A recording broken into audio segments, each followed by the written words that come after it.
Augelot.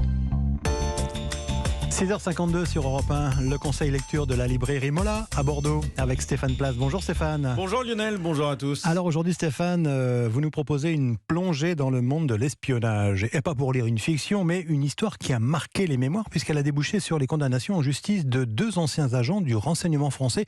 Ce qui d'ailleurs est rarissime, hein, Stéphane. Oui, peut-être vous souvenez-vous de ce procès devant la cour d'assises spéciale de Paris, des audiences ultra sensibles. C'était en juillet 2020, nous l'avions évoqué ici même dans les journaux d'Europe 1, 2 ex-agents de la DGSE, 2 anciens espions français, arrêtés parce qu'on les soupçonnait de trahison au profit de la Chine, avaient été condamnés à des peines de prison, des peines lourdes, 12 ans et 8 ans. C'est cette affaire incroyable que racontent Antoine Isambard et Franck Renaud dans ce livre, Trahison à la DGSE. C'est une enquête fouillée, s'appuyant sur des confidences de professionnels du renseignement, difficiles par essence à approcher. On constate en lisant ces pages que dans le monde des services secrets perdurent toujours ces armes redoutables que sont la séduction et l'argent pour obtenir des infos confidentielles.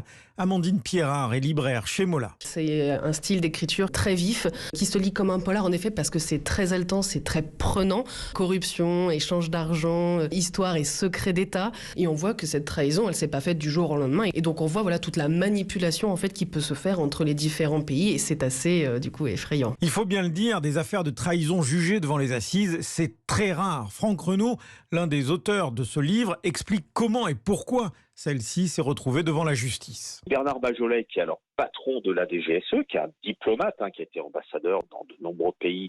Bernard Bajolet, juste avant l'élection présidentielle de 2017, envoie un signalement sur la base de l'article 40 qui oblige les fonctionnaires à signaler à la justice des faits, des crimes et délits dont ils auraient connaissance.